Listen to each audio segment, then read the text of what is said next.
Hello everyone, this is Siddharth Patel. Welcome to Magnet Brains. Magnet Brains एक ऐसा platform है जहां पे आपको कंप्लीट फ्री एजुकेशन प्रोवाइड किया जाता है। आज के इस वीडियो में हम बहुत ही इंपॉर्टेंट चीज डिस्कस करने वाले हैं। वो है आपकी बुक जो है फंडामेंटल्स ऑफ ह्यूमन ज्योग्राफी, उसका chapter number 7, that is tertiary and quaternary activities के मोस्ट इंपॉर्टेंट क्वेश्चंस हम लोग डिस्कस करने वाले हैं। ये जो मोस्ट इंपॉर्टेंट क्वेश्चंस हैं ये आपके एग्जाम पॉइंट ऑफ व्यू से बहुत ही ज्यादा इंपॉर्टेंट है। इन मोस्ट इंपॉर्टेंट क्वेश्चंस से आपको एग्जाम्स में बहुत ज्यादा हेल्प मिलेगी। सो ये टोटली आपका एक एग्जाम पैक है जिससे कि आप अपने एग्जाम में तोड़ फोड़ के बहुत अच्छे मार्क्स ला पाएंगे।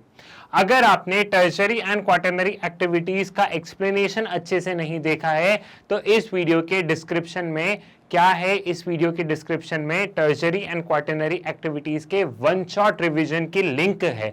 तो पहले आप इसका वन शॉट रिवीजन देख लीजिए। जब आप पूरा वन शॉट रिवीजन देख लेंगे उसके बाद में आप इन क्वेश्चंस को मेरे साथ में सॉल्व करना, ठीक है। तो इससे आपका भी एक टेस्ट हो जाएगा। साथ ही साथ हम लोग ये देखेंगे कि किस तरीके से आपके बोर्ड एग्जामिनेशन में क्वेश्चन पूछे जा सकते हैं। क्लियर है? सारी चीजें समझ में आ गई है ना आपको?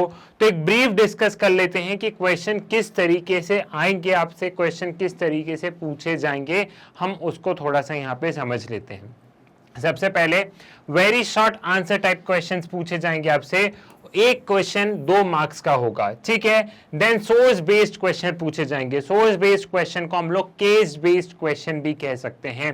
सो केस बेस्ड क्वेश्चन या सोर्स बेस्ड क्वेश्चन, इसमें क्या होगा, इसमें एक पैसेज लिखा रहेगा और उस पैसेज के बेसिस पे आपसे 3 सवाल पूछे जाएंगे, आपको उन तीनों सवाल के जवाब देना है।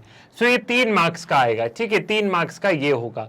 Then short answer type question, जो शॉर्ट आंसर टाइप क्वेश्चन होंगे उसमें एक क्वेश्चन का 3 मार्क्स में आपसे पूछा जाएगा। And then long answer type question में एक क्वेश्चन 5 मार्क्स का आएगा।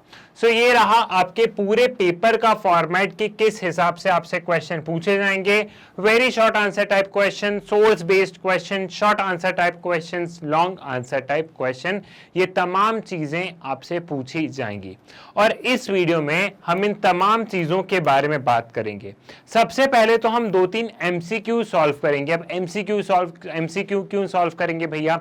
एमसीक्यू एक तरीके से क्विक रिकैप का काम करेगा। आपने जो भी इस पूरे चैप्टर में पढ़ा है वो आप थोड़ा सा ब्रेनस्टॉर्मिंग करोगे तो आपको थोड़ी सी चीजें ध्यान आएगी। तो पहले हम 2-3 एमसीक्यू सॉल्व करेंगे, then very short answer type question, short answer type question, long answer type question, and then last में हम लोग एक सोर्स बेस्ड क्वेश्चन सॉल्व करेंगे। सो ये आपका पूरा कंप्लीट एग्जाम पैक होने वाला है जिससे कि आप अपने फाइनल एग्जाम्स में जी जान से, मतलब फाइनल एग्जाम में आप तोड़ फोड़ दें नंबर लाने के टर्म्स में, ठीक है। समझ में आ गया, सारी चीजें आपको क्लियर हो गई है। सो स्टार्ट करते हैं हमारे क्विक रिकैप, क्विक रिवीजन से। यहां पे हम एमसीक्यू सॉल्व करेंगे। कुछ 2 या 3 एमसीक्यूज हम लोग यहाँ पे सॉल्व करने की कोशिश करेंगे जिससे कि आपका भी थोड़ा सा चैप्टर रिवीजन हो जाएगा। सो पहला सवाल हमारे सामने आता है ये, Which of the following is an example of tertiary activities? इनमें से कौन सा आपको टर्शरी एक्टिविटी का एग्जाम्पल लग रहा है? पहला हंटिंग, दूसरा गैदरिंग, तीसरा माइनिंग, फोर्थ इज ट्रेडिंग। सो अगर पहला और दूसरा देखें तो ये मुझे प्राइमरी एक्टिविटी के लग रहे हैं। देन माइनिंग भी देखें तो primary activity tertiary secondary activity से रिलेटेड है। देन लेकिन ट्रेडिंग जो है, जो ट्रेडिंग है वो दिखती सी बात है, वो किससे रिलेटेड है? वो टर्शरी एक्टिविटी से रिलेटेड है।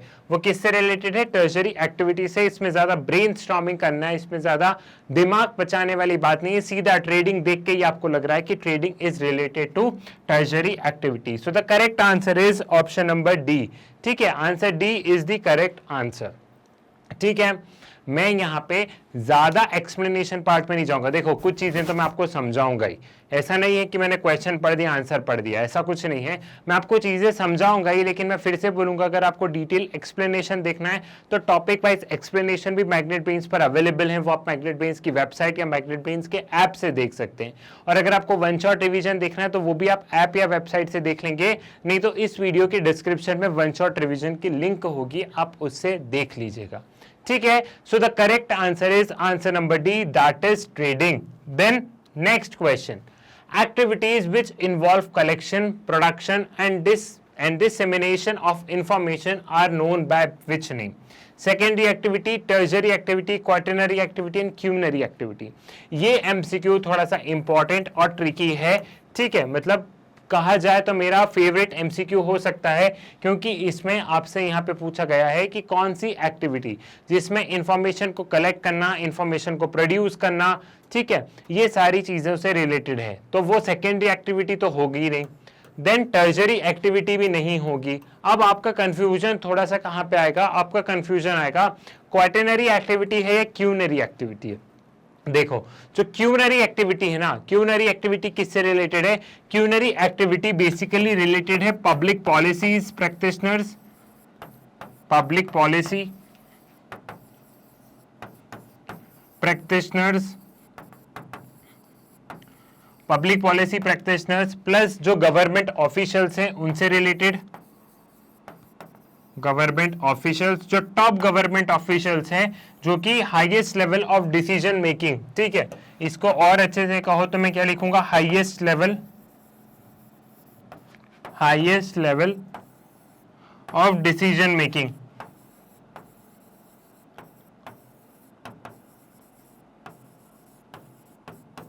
Highest level of decision making. ये सारी चीजें किससे रिलेटेड है? ये सारी चीजें रिलेटेड है क्यूनरी एक्टिविटी से। तो क्वाटरनरी एक्टिविटी में क्या है?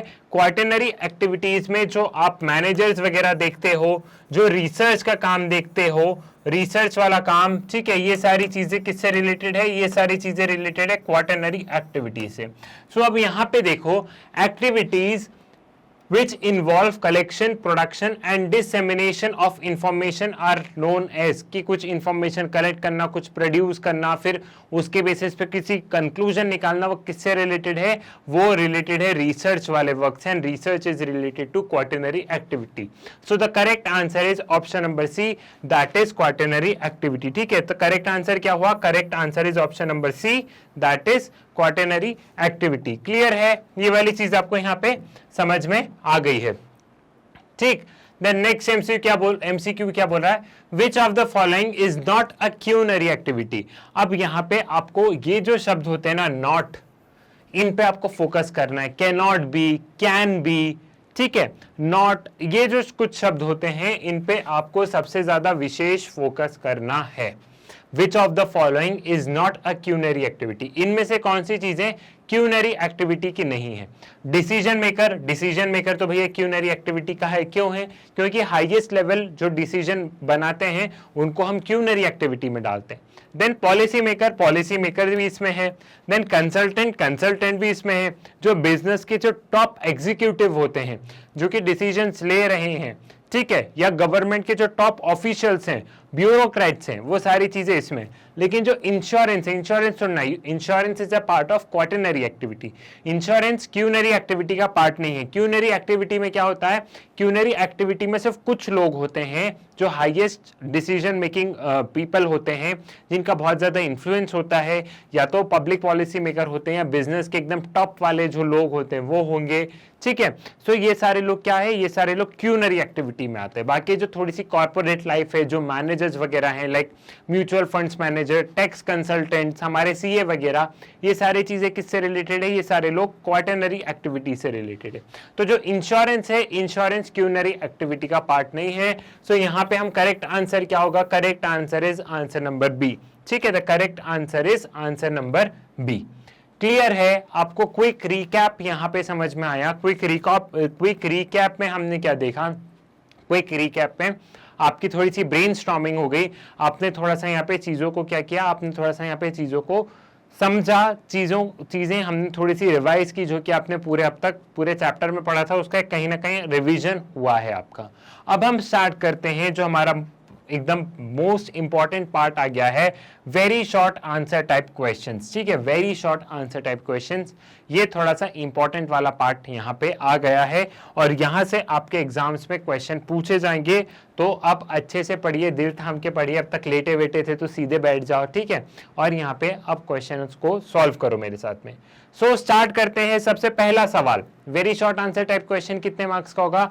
एक क्वेश्चन 2 मार्क्स का होगा, ठीक है। एक क्वेश्चन 2 मार्क्स का होगा, तो यहाँ पे जो आंसर्स होंगे वो आंसर आपको शॉर्ट एंड स्वीट लिखने हैं। Basically very short answer type question में क्या पूछा जाएगा, very short answer type question में किसी भी चीज की डेफिनेशन पूछने की सबसे ज्यादा संभावनाएं है कि कोई भी आपसे डेफिनेशन पूछना है कि वाटर पोल्यूशन क्या होता है तो वो हम 2 मार्क्स में पूछ लेंगे, रिटेल ट्रेडिंग क्या होती है, होलसेल ट्रेडिंग क्या होती है तो वो हम 2 मार्क्स में पूछ लेंगे। तो किसी भी चीज का डेफिनेशन वाला पार्ट क्या होगा, किसी भी चीज का डेफिनेशन वाला पार्ट पूछने की संभावना 2 मार्क्स के क्वेश्चन में सबसे ज्यादा है। क्लियर, समझ में आ गया। सो हमारा very short answer type question में जो हमारा पहला क्वेश्चन है वो क्या है, व्हाट इज रिटेल ट्रेडिंग। सो यहाँ पे बहुत ही सिंपल तरीके से हमें आंसर देना है कि रिटेल ट्रेडिंग क्या है। रिटेल ट्रेडिंग वो है कि जहां से हम क्या करते हैं, जहां से कस्टमर डायरेक्टली सामान खरीदते हैं, ठीक है। एक होता है होलसेल ट्रेडिंग, एक होता है रिटेल ट्रेडिंग। एक क्विक रिकैप कर लेते हैं, इससे आपका क्या होगा, इससे आपका एक रिवीजन हो जाएगा। सबसे पहले सामान कहां बनता है, सामान बनता है फैक्ट्री में। तो फैक्ट्री में सामान बना, फैक्ट्री में जब सामान बना तो ये सामान क्या इंसान सीधा जाके फैक्ट्री में खरीद लेता है। आपको कोई भी पेन पेंसिल रबर खरीदनी होती है तो क्या आप सीधे फैक्ट्री में चले जाते हो कि मुझे रबर दे दो, आप नहीं जाते ना। तो फैक्ट्री में सामान बनता है और फैक्ट्री वाले सामान कहाँ भेज देते हैं, फैक्ट्री वाले सामान भेज देते हैं होलसेलर के पास में, ठीक है।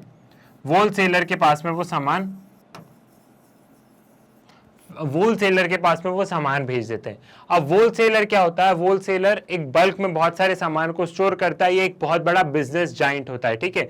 ये बिजनेस में इसकी अच्छी खासी पकड़ रहती है और ये बहुत सारा सामान अपने पास में होल्ड करके रखता है। और ये होलसेलर क्या करता है, ये होलसेलर सामान को आगे रिटेलर के पास में भेजता है।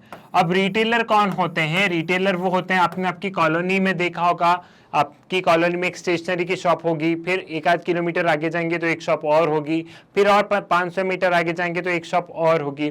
तो ये जो फैक्ट्री से सामान जाता है होलसेलर के पास में, होलसेलर सामान को बल्क में स्टोर करता है और होलसेलर क्या करता है, इन सामान को छोटी छोटी दुकान पे भेज देता है और छोटी छोटी दुकान पे ये सामान चले जाता है। और हम सामान कहाँ से खरीदते हैं, हम सामान खरीदते हैं रिटेलर के पास से, ठीक है। जो छोटी छोटी दुकानों पे जहाँ सामान जाता है उसे ही हम लोग रिटेल ट्रेडिंग कहते हैं। और कस्टमर जाता है रिटेलर्स के पास में और कस्टमर रिटेलर से सामान खरीद लेता है, कस्टमर रिटेलर से सामान खरीद लेता है।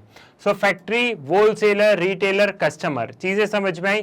तो रिटेल ट्रेडिंग क्या हुई, रिटेल ट्रेडिंग ये हुई कि जहां से कस्टमर्स डायरेक्टली जाके सामान खरीदते हैं, जहां से कस्टमर डायरेक्टली जाके सामान खरीदते हैं।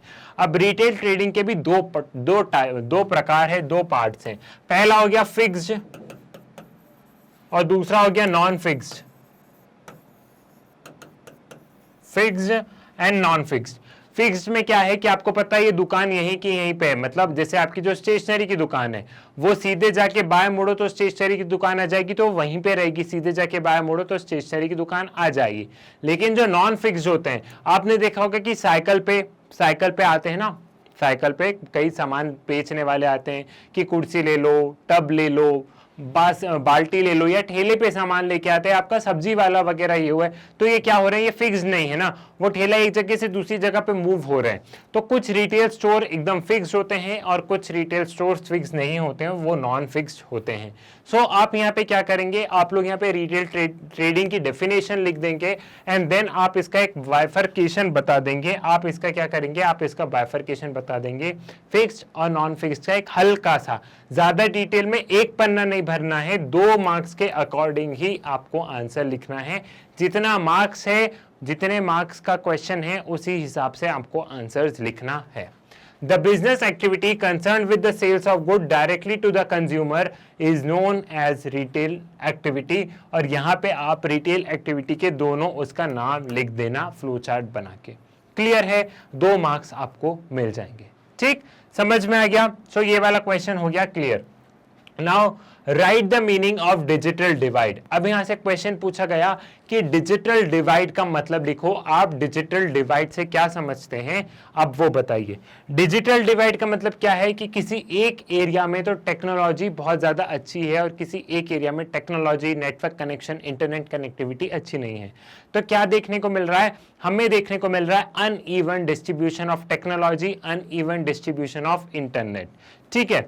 The uneven distribution of technology and communication between the two countries or two region of a country. Some region have better connectivity while other are lagging behind. ठीक है, so जो uneven distribution of technology है, जैसे हम देखेंगे कि USA में और अफ्रीका के किसी कॉन्टिनेंट में देखेंगे तो यूएसए में टेक्नोलॉजी बहुत ज्यादा एडवांस है। यूएसए में क्या है, यूएसए में हम लोग देख रहे हैं नेट कनेक्टिविटी टेक्नोलॉजी के मामले में यूएसए आगे है।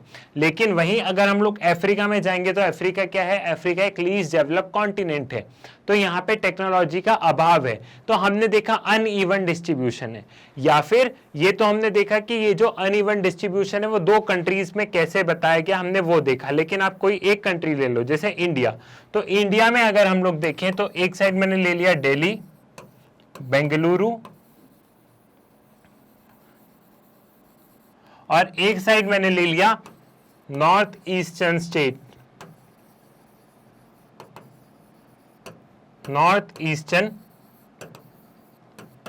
Eastern states. तो यहां पे हम क्या देखते हैं कि यहां पे तो कनेक्टिविटी बहुत ज्यादा अच्छी है, दिल्ली बेंगलुरु में देखें तो इंटरनेट कनेक्टिविटी बहुत अच्छी है। लेकिन वहीं अगर हम नॉर्थ ईस्टर्न स्टेट्स में देखें तो यहां कनेक्टिविटी नहीं है। तो ये क्या है, डिजिटल डिवाइड है कि एक तरफ बहुत अच्छा है और एक तरफ नहीं है। तो ये जो डिजिटल डिवाइड है ये विद इन द कंट्री भी होता है। विद इन द कंट्री मतलब एक कंट्री के अंदर ही हम लोग देखते हैं कि कहीं पे कनेक्टिविटी अच्छी है और कहीं पे नहीं है। और अक्रॉस दी कंट्री भी होता है कि कोई एक कंट्री बहुत एडवांस है और कोई एक कंट्री बहुत पीछे। तो विद इन दी कंट्री और अक्रॉस दी कंट्री दोनों का आपको बताना है। क्लियर है? एक बार हम देखते हैं यहाँ पे आंसर क्या लिखा है। कुछ उसी तरीके से आपको आंसर अपने शब्दों में ही लिखना है। आप बस कॉन्सेप्ट्स को बहुत अच्छे से समझिए।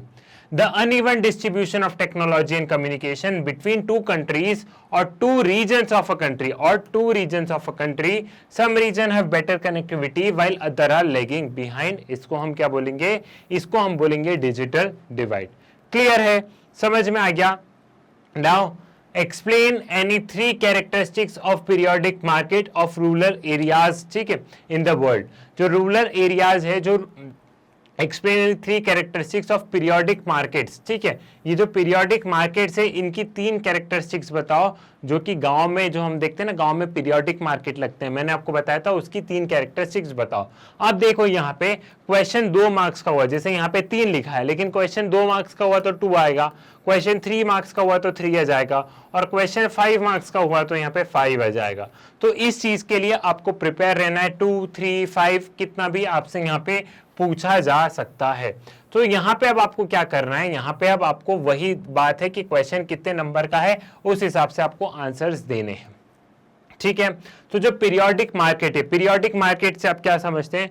पीरियोडिक मार्केट मैंने आपको बताया कि गांव में जो बाजार लगते हैं, गांव में रोज बाजार नहीं होता, गांव में क्या होता है कि मंडे मार्केट है, मंडे जाओ, मंडे बाजार लगा है, सब्जी वगैरह जो भी लेना है ले लो, फिर अभी बाजार नहीं है। तो पीरियोडिक मार्केट मतलब जो गांव रहते हैं वहां सोमवार बाजार, मंगलवार बाजार, बुधवार बाजार, ऐसे अलग अलग करके ऐसे अलग अलग डेट डिसाइडेड रहते हैं। फॉर एग्जाम्पल ऐसा समझते हैं कि एक डिस्ट्रिक्ट है, अब एक डिस्ट्रिक्ट है, कोई सी भी डिस्ट्रिक्ट का नाम ले लो, मैंने ले ली हरदा, एक हरदा नाम की एक डिस्ट्रिक्ट है, और अब इस डिस्ट्रिक्ट में क्या है, बहुत सारे गांव है, ठीक है। यहाँ पे गांव, यहाँ पे गांव, यहाँ पे गांव, यहाँ पे गांव, यहाँ पे गांव, यहाँ पे गांव, यहाँ पे गांव, तो ये जो सर्कल्स लगाएंगे यहाँ पे ये सारे गांव हैं, ठीक है। सो ये यहाँ पे क्या होता है, मंडे को इस गांव में बाजार लगेगा, ट्यूसडे को इस गांव में बाजार लगेगा, वेडनेसडे को इस गांव में बाजार लगेगा, थर्सडे को यहां लगेगा, फ्राइडे को यहां, सैटरडे को यहां, संडे को यहां, ठीक है। सो यहाँ पे क्या है, यहाँ पे हमने देखा कि कैसे अलग अलग गांव के अलग अलग दिन डिसाइडेड है, ठीक है, कैसे अलग अलग गांव के अलग अलग दिन डिसाइडेड है। इससे क्या हो रहा है, इससे एक तो ये हो रहा है कि यहाँ पे जो अपनी दुकान लगा रहा है, फॉर एग्जांपल कोई इस गांव में अपनी दुकान लगा रहा है तो वो बेरोजगार नहीं है, उसने कोई भी दुकान वाले ने दुकान आज यहाँ पे लगाई, कल वो दुकान यहाँ पे लगा देगा, परसों वो दुकान यहाँ पे लगा लेगा, नरसों वो दुकान यहाँ पे लगा लेगा। तो यहाँ पे जो दुकानदार है वो भी अपनी दुकान ठेले वगैरह पे वो लोग एक जगह से दूसरी जगह पे मूव कर लेते हैं, ठीक है। सो उनको हफ्ते के 7 दिन के 7 दिन वो बिजी रहते हैं, 7 के 7 दिन उनकी अर्निंग होती है। प्लस गांव में हम देखते हैं कि कोई स्पेशलाइज मार्केट नहीं होता है, जो बेसिक नीड होती है, जैसे मैंने आपको बताया एक तो सब्जी मिलती है, एक कोई जलेबी इमरती बना रहा होता है वो मिल रहा है, एक बच्चों के थोड़े से छोटे छोटे कपड़े मिल रहे हैं, यहाँ कुछ चप्पल जूते की दुकान है, एक जगह हम लोग किचन के थोड़े से सामान, वो कढ़ाई, वो कुकर, वो सारी चीजें मिल रही है, बस इतना होता है। अब यहाँ गांव में ऐसा तो नहीं कि pantaloon, shoppers shops, max, Nykaa, ये सारी ब्रांड्स यहाँ पे आएंगे, ऐसा यहाँ पे कुछ नहीं है। यहाँ पे लोग बस बैठे रहते हैं, या तो ठेले पे बाजार लगता है या वो नीचे अपनी चटाई बिछाते हैं और सारे सामान बेचते रहते हैं। सो यहाँ पे कोई स्पेशलाइज मार्केट नहीं होता है, यहाँ पे जो छोटा सा मार्केट होता है, जो बेसिक नीड के हिसाब से होता है, उस हिसाब से यहाँ पे वो बाजार लगता है। क्लियर है? तो आपको ये पीरियोडिक मार्केट का, तो आपको ये सारी चीजें समझ में आई कि पीरियोडिक मार्केट होता क्या है। ठीक, सो ये वाली चीज आपको समझ में आई। Periodic market in rural areas are found where there are no regular markets. Local periodic markets are organized at different intervals. वही वाली बात है कि periodic market वहां पे लगता है जहां पे कोई regular market नहीं होता है, यहाँ पे एक दो दिन छोड़ के बाजार लगते रहते हैं। ठीक, there may be a weekly, bi-weekly market and people from surrounding areas come here to fulfill their accumulated demands. अब ये जो बाजार है ये हफ्ते में एक बार, 2 बार कभी भी लग सकता है। फॉर एग्जाम्पल कोई एक गांव है तो वहां पे सोमवार और बुधवार 2 दिन बाजार लगेगा, मतलब मंडे और वेडनेसडे 2 दिन मार्केट लगेगा। और यहाँ पे क्या होता है कि मान लो यहाँ पे एक गांव है, यहाँ पे मंडे को बाजार लग रहा है, मंडे और थर्सडे 2 दिन है, तो इसका बगल वाले गांव वाले के लोग भी क्या करेंगे, ये बगल वाले गांव वाले के लोग भी यहाँ पे जाएंगे, ये लोग भी सामान खरीदने यहाँ जाया करेंगे। तो जो सराउंडिंग एरियाज हैं उसके लोग भी यहाँ पे चले जाते हैं सामान खरीदने। क्लियर है? चीज समझ में आ गई? These market are held on specific days and move from one place to another. The shopkeeper remain busy on all days while large area is served by them. वही वाली बात है कि यहाँ पे क्या है, ये मार्केट कोई स्पेसिफिक डेज पे ही लगते हैं और यहाँ पे जो शॉपकीपर्स हैं वो भी बिजी रहते हैं। आज इस गांव में बाजार लगा दो, कल उस गांव में लगा दो, परसों उस गांव में लगा दो, तो ये सिलसिला चलता रहता है। क्लियर है? चीज समझ में आई? Now what is telecommunication and why is important? ये वाला क्वेश्चन समझ में आ गया है ना, पीरियोडिक मार्केट्स वाला समझ में आ गया। इसमें आप लोग लिख दोगे, 2 मार्क्स का होगा तो 2 मार्क्स के हिसाब से लिख दोगे, 3 का होगा तो 3 के हिसाब से लिख देना, और 5 का हो तो 5 का हो तो पहले तो ये बताना कि पीरियोडिक मार्केट्स होते क्या है, पहले इसकी डेफिनेशन दे देना, थोड़ा सा इंट्रो दे देना, और फिर पॉइंट्स में आंसर लिखना शुरू करना। लेकिन जब 5 मार्क्स हो तो थोड़ा सा एक ब्रीफ इंट्रोडक्शन दे ही देना जो सवाल में पूछा गया है। इंट्रोडक्शन एक पैराग्राफ नहीं बनना, इंट्रोडक्शन मतलब 2 या 3 लाइन, बस इतना सा ही आपको इंट्रोडक्शन देना है। क्लियर है? Then next question, what is telecommunication, why it is important? बहुत ही सिंपल कम्युनिकेशन है कि टेलीकम्युनिकेशन क्या है और क्यों इंपॉर्टेंट है। Telecommunication is exchange of information over a significant distance by an electronic means. ठीक है, साफ साफ शब्दों में एक लाइन में आपने लिख दिया कि टेलीकम्युनिकेशन क्या है, कि इंफॉर्मेशन एक्सचेंज करना जो कि 2 लोग बहुत दूर दूर हैं बाय एन इलेक्ट्रॉनिक मीन्स। एक इंसान बेंगलुरु में, एक दिल्ली में है, वो दोनों इंफॉर्मेशन शेयर कर रहे हैं इलेक्ट्रॉनिक मीन्स, मोबाइल के थ्रू, इंस्टाग्राम के थ्रू, तो वो क्या हो गया, वो हो गया टेलीकम्युनिकेशन। ठीक है, अब टेलीकम्युनिकेशन की इंपॉर्टेंस क्या है, यहाँ पे हम देखें तो ये मोबाइल फोन्स वगैरह ने क्या कर दिया, मोबाइल फोन्स वगैरह ने रिवॉल्यूशन लेके आ गए। पहले ये हुआ करता था एक खत लिखो, 15 दिन में खत पहुंचेगा, फिर वहां से खत अपने यहाँ आएगा, फिर 15 दिन में, तो 1 महीने का तो बात ऐसे चलती थी। ठीक है, तो मोबाइल फोन्स और इंटरनेट ने क्या किया है, इन्होंने क्या कर दिया, एक तरीके से पूरा रिवॉल्यूशन लेके आ गए हैं, इस पूरे सिस्टम में रिवॉल्यूशन आ गया। Then it has reduce the speed with messages are send to destination, it has reduce the communication time from weeks to minutes. वही वाली बात है कि communication time weeks to minute हो गया। कोई इंसान कितना भी दूर हो, हमने वीडियो कॉल कर लिया, हमने उसे देख लिया, ये सारी चीजें टेली कम्युनिकेशन के जरिए क्या हो गया, टेलीकम्युनिकेशन के जरिए ये सारी चीजें बहुत ज्यादा आसान हो गई है। ठीक है, सो यहाँ पे what is telecommunication, why it is important, इसको आप अगर 2 मार्क्स में है तो आप इतना लिख के छोड़ देंगे। ठीक है, टेलीकम्युनिकेशन क्या है, इसकी इंपॉर्टेंस लिख दी। अब यही क्वेश्चन अगर आप मान लो ये क्वेश्चन आपको 3 या 4 या 5 मार्क्स में पूछ लिया जाएगा, तब आप क्या करेंगे, तब आप टेलीकम्युनिकेशन के बारे में लिखेंगे, एक सेकेंड, जब आप टेलीकम्युनिकेशन के बारे में लिखेंगे एंड देन आप क्या करेंगे, इसकी अगर ये क्वेश्चन 3 मार्क्स में आया तो इसकी 3 इंपॉर्टेंस लिख देंगे, ठीक। सो अब मार्क्स देखना, उस हिसाब से उसका आंसर करना। 2 नंबर में पन्ने भरने की जरूरत नहीं तो आप भावनाओं में बह जाओ, मोबाइल फोन ने ये कर दिया, इंस्टाग्राम आ गया, फेसबुक आ गया, भावनाओं में नहीं बहना है। आपको जितने मार्क्स का क्वेश्चन है उस हिसाब से आंसर लिखना है। क्लियर है? इसी के साथ हमने very short answer, one shot तो ऑलरेडी हो चुका है ना, हमने वेरी शॉर्ट आंसर के क्वेश्चंस पूरे कर लिए हैं। अब बारी आती है हमारे short answer type question. Short answer type question कितने मार्क्स के हैं? एक क्वेश्चन 3 मार्क्स में आएगा शॉर्ट आंसर टाइप क्वेश्चन में। सो स्टार्ट करते हैं बिना कोई सस्पेंस बनाए हुए। पहला क्वेश्चन देखते हैं शॉर्ट आंसर टाइप क्वेश्चन का। देख लो, पहला क्वेश्चन ही अच्छा बड़ा आ गया है ना, अच्छा बड़ा दिखा ही कि सर आपने बोला पहला क्वेश्चन देखते हैं, क्वेश्चन ही 3 लाइन का है। समझने की कोशिश करते हैं क्वेश्चन क्या कह रहा है। Employment opportunities are increasing steadily in the service sector in developed country, despite low population and job losses in industrial sector. Support this statement with suitable example. अब यहाँ पे जब भी ऐसा कोई लंबा स्टेटमेंट आए, ऐसा कोई बड़ा क्वेश्चन आए, तो हमें क्या करना है, हमें सबसे पहले इस क्वेश्चन को बहुत ध्यान से समझना है। क्वेश्चन कहना क्या चाह रहा है, इस चीज को बहुत ध्यान से हमें यहाँ पे समझना है। एक बार फिर से क्वेश्चन रीड करते हैं। Employment opportunities are increasing steadily in the service sector in the developed countries, despite low population and job losses in industrial sector. Support this statement with suitable example. अब यहाँ पे कहा गया है कि अगर हम डेवलप कंट्रीज में देखें तो डेवलप कंट्रीज में हम लोग ये देख रहे हैं कि जो टर्शरी एक्टिविटी, जो सर्विस सेक्टर है, वो बहुत स्पीड से ग्रो कर रहा है। वहां पे एम्प्लॉयमेंट अपॉर्चुनिटी बहुत स्पीड से ग्रो कर रही है। डिस्पाइट हम साथ साथ में ये भी देख रहे हैं कि जो इंडस्ट्रियल सेक्टर है वहां ऐसा नहीं कि वहां से लोग नौकरी छोड़ रहे हैं, जी नहीं, वहां पे कहीं पे भी एम्प्लॉयमेंट का रेशियो कम नहीं हो रहा है, लेकिन सर्विस सेक्टर में बढ़ रहा है। चाहे इंडस्ट्रियल सेक्टर हो, चाहे प्राइमरी एक्टिविटी से रिलेटेड हो, वहां पे वो वाला जो है, वहां पे हम लोग इंडस्ट्रियल सेक्टर का देखें तो वहां पे ऐसा नहीं कि वहां से नौकरी से लोग निकल के सर्विस सेक्टर में जा रहे हैं। वहां पे जितने लोग एम्प्लॉयड थे उतने लोग है ही हैं, लेकिन सर्विस सेक्टर में हम लोग देख रहे हैं कि सर्विस सेक्टर में बहुत अच्छी खासी बढ़ोतरी हुई है। अब आप इस स्टेटमेंट को आपको सपोर्ट करना है कुछ एग्जाम्पल्स दे के, ठीक है। सो आप लोग आंसर्स कैसा लिखेंगे? The rising per capita income in developed country has generated proportionately larger increases in demand for any kinds of services, mainly healthcare, entertainment and transport. हम लोग ये देख रहे हैं कि जो राइजिंग पर कैपिटा इनकम है, मतलब पर कैपिटा, पर पर्सन कितना कमा रहा है, ठीक है, हर इंसान की जो इनकम है वो बढ़ रही है। अब आप खुद देखेंगे जब किसी भी इंसान के पास में रुपए आते हैं और उसकी इनकम बढ़ती है तो वो क्या करता है, वो जाके खर्च करेगा। कहाँ खर्च करेगा? वो रेस्टोरेंट चले जाएगा पार्टी करने। वो क्या करेगा? वो एंटरटेनमेंट, मूवीज वगैरह देखने चले जाएगा। वो क्या करेगा?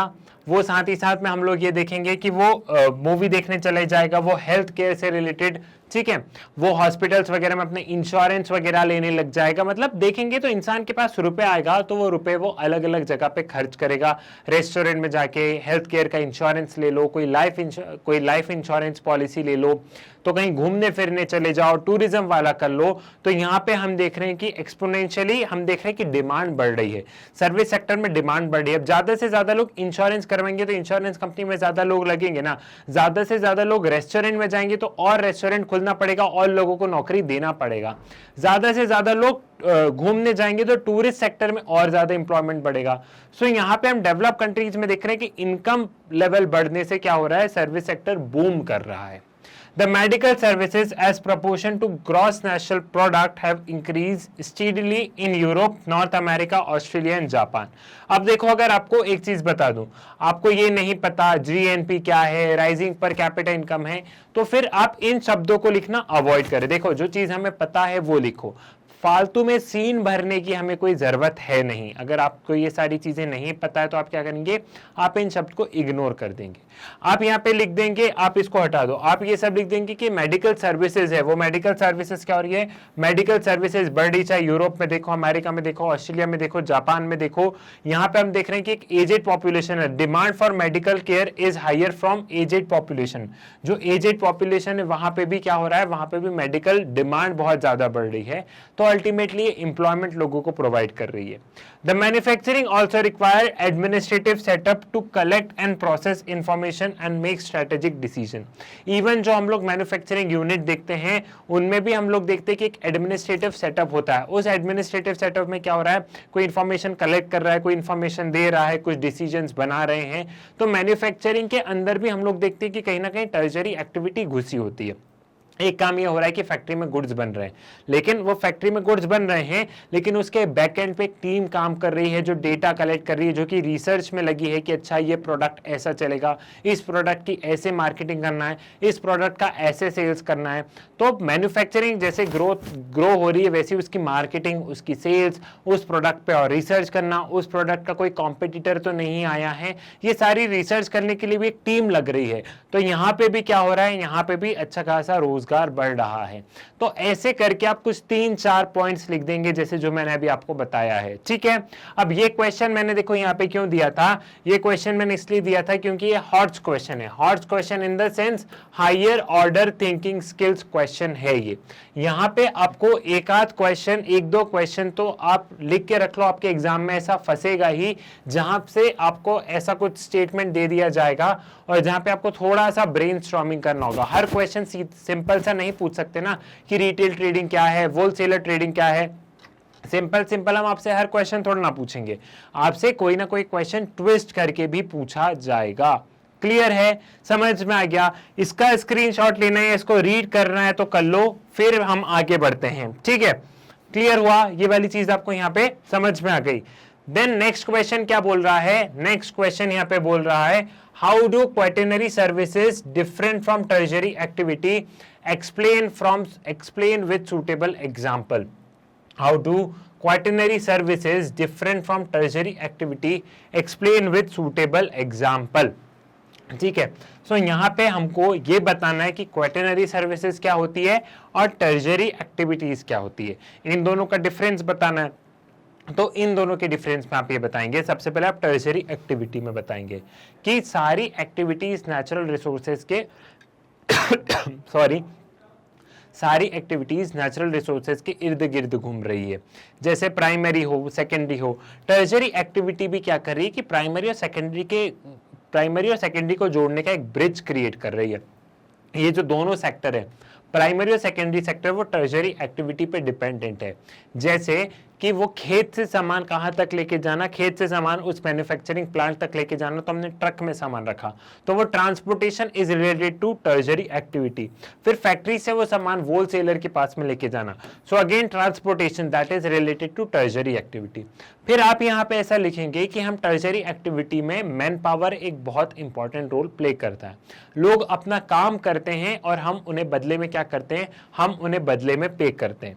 कैसे पे करते हैं, जैसे आप इसमें एक एग्जांपल लिख देंगे, कोई प्लम्बर या कोई इलेक्ट्रिशियन का आप कोई एग्जांपल दे देंगे। यहाँ पे आप क्या देंगे एग्जांपल में, आप ये दे देंगे कि आप हमारे घर में इलेक्ट्रिशियन आया, उसने एसी लगाया, तो एसी लगाने के बदले में उसने क्या उसने अपनी सर्विसेज प्रोवाइड की एसी लगा के, और हमने उसकी सर्विसेज के हमने उसे रुपए पे किए। ठीक है, सो ये हो गया टर्जरी एक्टिविटी। अब आप बोलेंगे कि टर्जरी एक्टिविटी को ही अलग अलग थिंकर अलग अलग तरीके से डिफाइन करते हैं अलग अलग लोग। कुछ लोग बोलते हैं कि टर्जरी एक्टिविटी के ही सब पार्ट है। क्या सब पार्ट है? क्वाटरनरी सर्विसेज और क्यूनरी सर्विसेज। और कुछ लोग बोलते हैं कि अलग अलग सेक्टर्स हैं। सो मोस्टली जो आर्ग्यूमेंट्स होते हैं वो आर्ग्यूमेंट्स ये होते हैं कि टर्जरी एक्टिविटी के ही सब पार्ट है क्वाटरनरी सर्विसेज और क्यूनरी सर्विसेज। फिर हमारे क्वेश्चन में बात की गई है क्वाटरनरी सर्विसेज की, तो हमें क्वाटरनरी सर्विसेज पे फोकस करना है। आपको क्यूनरी सर्विसेज के बारे में, उस क्यूनरी सर्विसेज को एक्सप्लेन नहीं करना है, हमें सिर्फ और सिर्फ क्वाटरनरी सर्विसेज को एक्सप्लेन करना है। जो हम क्वाटरनरी सर्विसेज को कैसे एक्सप्लेन करेंगे, आप बोलेंगे कि कोई ऐसा काम जहां पे जहां पे हम लोग देखते हैं कि एक प्रोफेशनली इक्विप्ड पर्सन चाहिए जिसके पास अच्छी खासी प्रोफेशनल ट्रेनिंग हो, सो वो रिलेटेड होता है क्वेटरनरी सर्विसेज। क्वेटरनरी सर्विसेज को हम नॉलेज बेस्ड सेक्टर भी कह सकते हैं।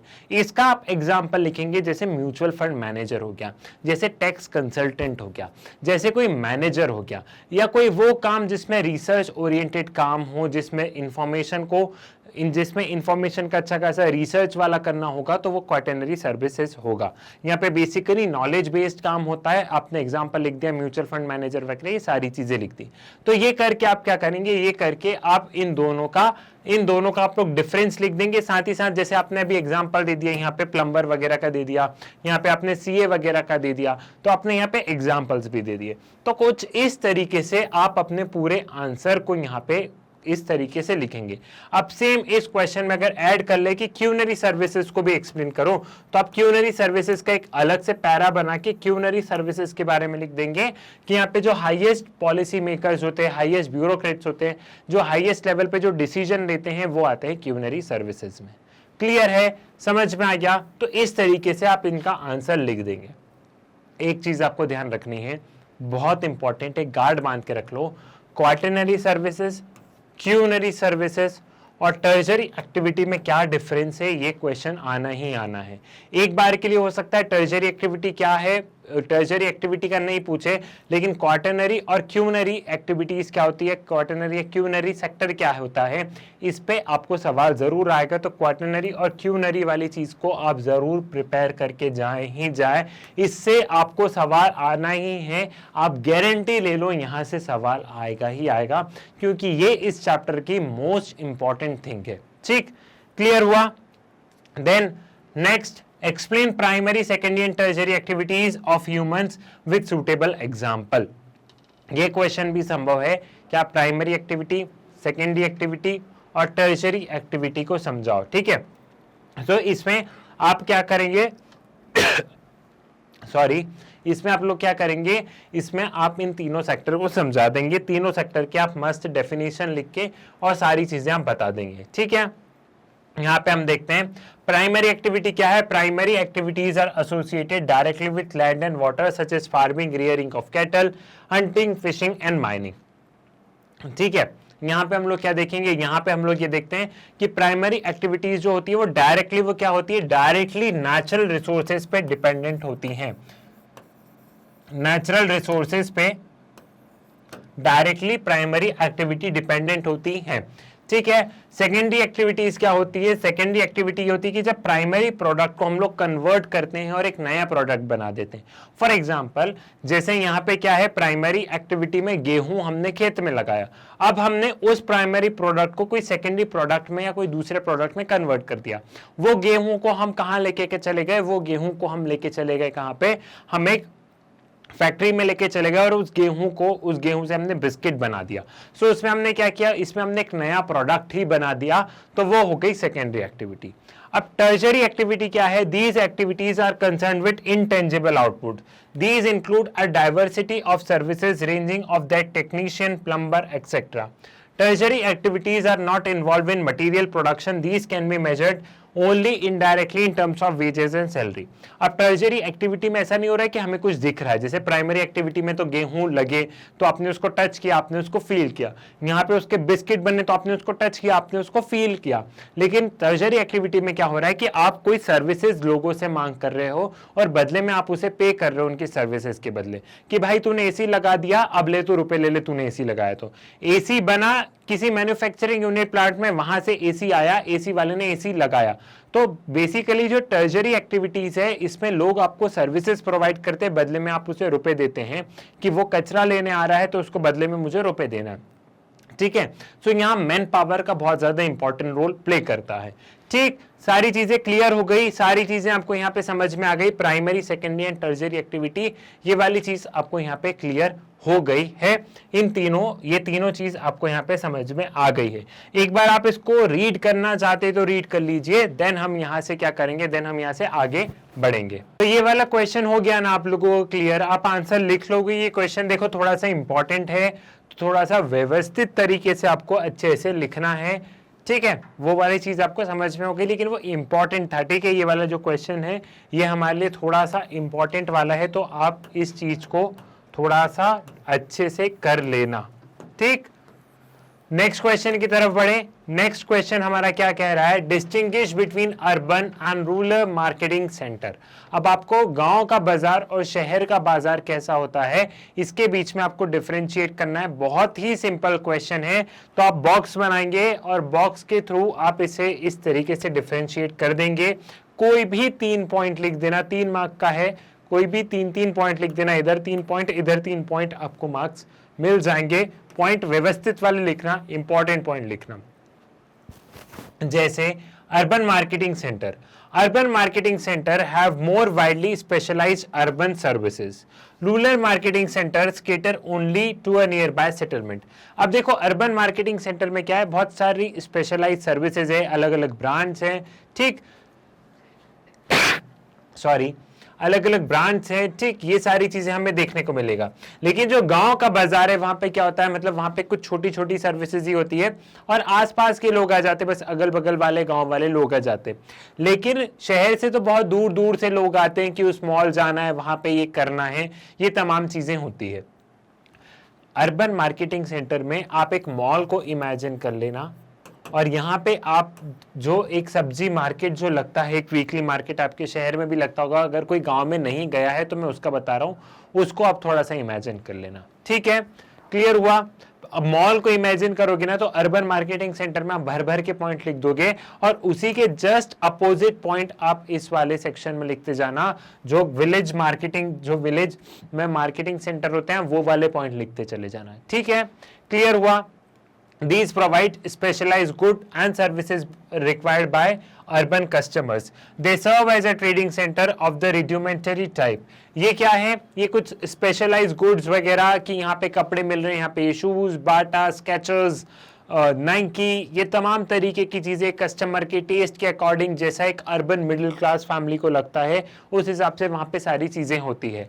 लेकिन यहाँ पे क्या होता है, ये एक छोटा सा एक ट्रेडिंग सेंटर होता है, सब्जी ले लो, इमरती ले लो, जलेबी ले लो, ये सारी चीजें जो बहुत ही बेसिक सर्विसेज होती है, थोड़ा बहुत किराना का दुकान, वो वाली चीजें यहाँ पे मिलती है। In urban marketing center, personal and professional services are more developed. Urban center provide manufactured goods and many specialized market to develop. Example, market for labor, housing, semi or finished products. The rural marketing center collects and distribute from nearby mandis, wholesale market and also from retailing arenas. अब देखो शहरों में अलग अलग तरीके की भी market होते हैं। मार्केट फॉर हाउसिंग, अपने गाँव का, आपने वो देखा होगा, गांव का बोल रहा हूँ, एक जो रहता है ना, एक मेला वगैरह लगता है जहाँ पे वो प्रॉपर्टी बेचते रहते हैं, और ये जो तमाम तरीके की चीजें होती, तो यहाँ पे बहुत व्यवस्थित होता है शहरों में। लेकिन गांव में क्या होता है, गांव में ये लोग जैसे सब्जी है तो एक बड़ी मंडी से वहां से सब्जी ले आए और यहाँ पे लोगों को बेच दी, कुछ इस तरीके से काम में होता है। ठीक है, तो क्लियर है, ये क्वेश्चन कोई ज्यादा ट्रिकी नहीं है, तो इस क्वेश्चन पे मैं ज्यादा फोकस नहीं कर रहा हूँ, बहुत ही सिंपल क्वेश्चन है। 3-3 अच्छे पॉइंट आप यहाँ पे लिख दीजिएगा, आपको मार्क्स अच्छे मिल जाएंगे। क्लियर। नाउ नेक्स्ट क्वेश्चन, ये क्वेश्चन थोड़ा सा है, ये अगेन ये क्वेश्चन इंपॉर्टेंट है और थोड़ा सा हॉट्स बेस्ड क्वेश्चन आ गया है यहाँ पे। Outsourcing has resulted in opening up of large number of job opportunities in several countries. Analyze a statement with 3 suitable example. अब ये है कि आउटसोर्सिंग जो है उसने क्या किया है, उसने large number of job opportunities लेके आ गया है दूसरी कंट्रीज में। इसको आप एनालाइज करो इस स्टेटमेंट को सॉरी, कुछ एग्जांपल्स के साथ में आप क्या करो, कुछ एग्जांपल्स के साथ में आप इस स्टेटमेंट को एनालाइज करना है। आउटसोर्सिंग मतलब क्या होता है, आउटसोर्सिंग मतलब ये होता है कि फॉर एग्जांपल कोई एक कंपनी है, ठीक है, वो कंपनी यूएसए की है, लेकिन वो क्या कर रहे हैं, उनको लग रहा है कि यूएसए में उनका खर्चा बहुत ज्यादा आ रहा है, तो उन्होंने क्या किया, उन्होंने उसका एक छोटा सा एक ऑफिस उन्होंने इंडिया में खोल दिया। अब इंडिया में ऑफिस खोला है तो वहां पे लोगों को, इंडिया में ऑफिस खोला है तो इंडिया में कौन काम करेगा, जो इंडिया के जो लोग हैं, दिखती सी बात है वही लोग काम करेंगे ना। इंडिया में अब इंडियन सिटीजन ज्यादा होंगे कंपेरेबल यूएसए वाले जो होंगे, ठीक है। तो वहां पे उन्होंने ऑफिस इंडिया में खोला। उन्होंने ऑफिस इंडिया में क्यों खोला? क्योंकि उनको पता है इंडिया में लेबर सस्ता मिलेगा, इंडिया में जो लोग काम करेंगे उनको हम थोड़े से पैकेज में बहुत ज्यादा काम करवाएंगे। इंडिया में ऑपरेशनल कॉस्ट बहुत कम है, थोड़ा बहुत बिजली, थोड़ा बहुत टैक्स, इतना ज्यादा नहीं है। वही अगर वो यूएसए में अपना ऑफिस चलाते हैं तो यूएसए में क्या होगा, यूएसए में उनको ज्यादा पे करना पड़ेगा, ऑपरेशनल कॉस्ट हाई है, साथ ही साथ मेंटेनेंस टैक्स, ये सारी चीजें ज्यादा है कंपेरेबल टू इंडिया।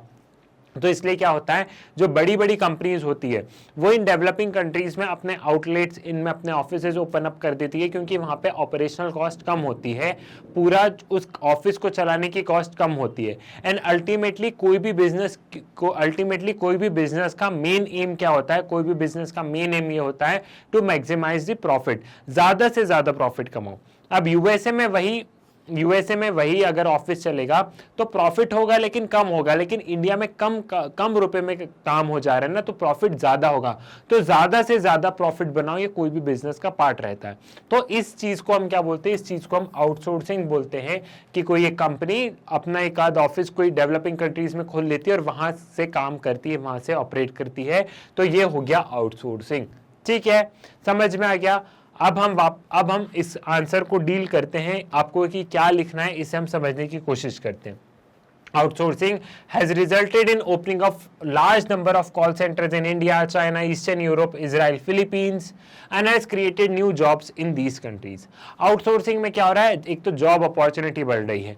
अब यूएसए वगैरह की कंपनी आके इंडिया में अपने ऑफिसेस खोल रही है, तो इंडिया पे तो जॉब बढ़ी ना, जो इंडिया के यूथ है उसको तो वहां रोजगार मिला, भले ही कम रुपए में, लेकिन रोजगार तो मिला है ना। तो इससे क्या हो रहा है, इससे हमारे यहाँ पे employment opportunities बढ़ती जा रही है।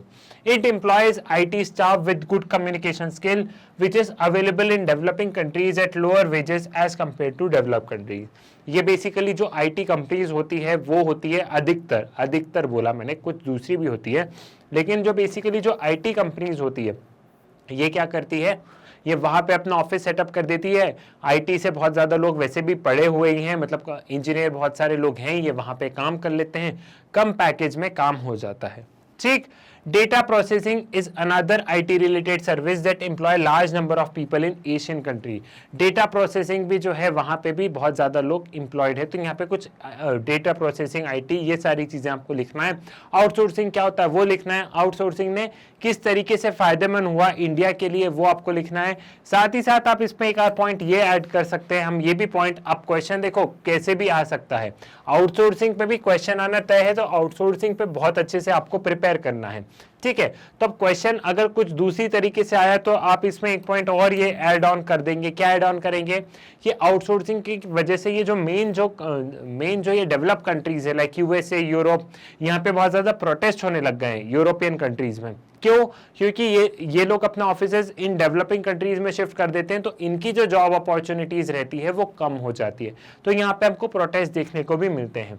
सो आपको बेसिकली देखो करना क्या है, बेसिकली अगर आपको बहुत अच्छे से बताऊं तो आपको ये कॉन्सेप्ट, आपको ये टर्म्स एकदम क्लियर होनी चाहिए कि इनका मतलब क्या है। ठीक है, आपको ये टर्म्स, आपको ये कॉन्सेप्ट क्लियर होंगे तो क्वेश्चन कैसा भी आया आप आंसर बहुत अच्छे से लिख लेंगे। ठीक, समझ में आ गया, ये वाली चीज आपको यहाँ पे क्लियर हो गई है। Then what is medical tourism, explain the scope of medical tourism for overseas patient in India.